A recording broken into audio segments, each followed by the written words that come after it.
Hai guys, ketemu lagi nih bersama saya Gerald Giovan, tentunya di HR Vlogger.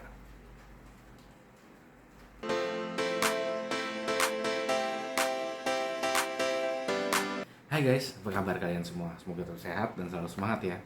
Nah, di video HR Vlogger kali ini, saya mau share sama kalian semua nih, masih seputar cek referensi kandidat yang ingin kalian hire. Nah, di sini saya mau share tentang apa aja pertanyaan-pertanyaan yang mungkin kalian bisa siapkan sebelum kalian melakukan cek referensi terhadap kandidat yang mau kalian hire. Oke, simak terus ya videonya. Oke, jadi berikut ini saya mau share pertanyaan-pertanyaan yang biasa saya gunakan untuk melakukan cek referensi saat saya mau meng-hire kandidat untuk perusahaan saya. Nah, jadi di sini saya udah siapkan beberapa pertanyaan. Kalian mau ikutin semua boleh, atau mau diambil yang penting-penting aja juga boleh. Tapi ini biasanya yang basic sudah saya gunakan. Jadi yang pertama itu saya cantumkan dulu nama dari orang yang saya mau cek referensinya, lalu tanggal pengecekan referensi. Berikutnya saya lengkapi juga data detail terkait dengan si pemberi referensi. Namanya siapa, perusahaannya apa, posisinya dia di sana sebagai apa, dan nomor teleponnya berapa. Lalu juga saya cantumkan di sana pertanyaan-pertanyaan yang saya sudah siapkan dan saya mau tanyakan satu persatu. Yang pertama, apa sih jabatan terakhir kandidat di tempat sebelumnya? Nah, ini untuk mengonfirmasi apakah posisi yang dicantumkan di CV atau yang saat dia sampaikan di interview itu benar adanya sesuai dengan posisi dia di tempat sebelumnya. Ya, ini hanya untuk memastikan aja ya. Lalu berikutnya, apa sih hubungan kerja antara pemberi referensi dengan kandidat? Nah, ini adalah untuk mengecek kecocokan dan kesesuaian pertanyaan yang kita mau lontarkan nanti.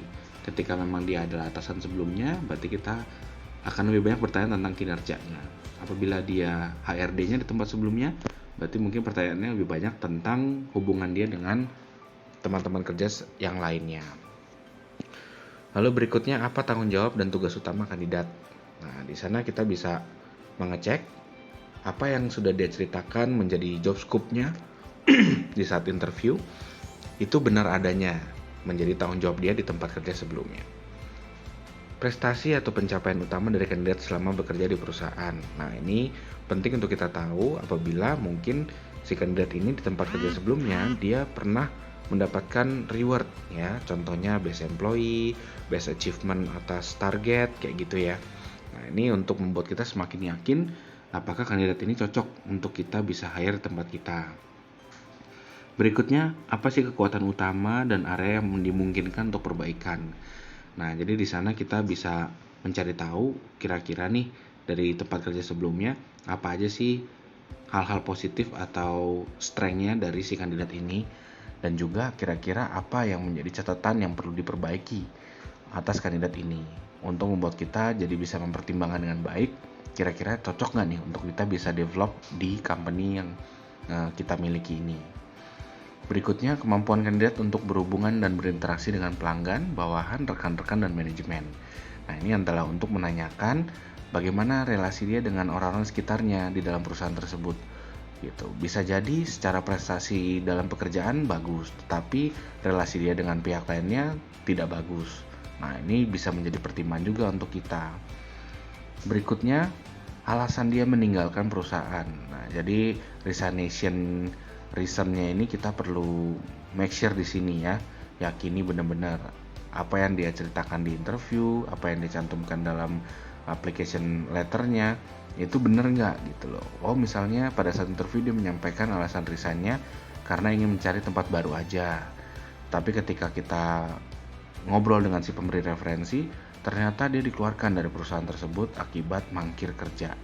Nah, hal-hal ini yang perlu kita benar-benar filter dan tanyakan secara detail ya, agar bisa sesuai antara apa yang disampaikan si kandidat dengan si pemberi referensi.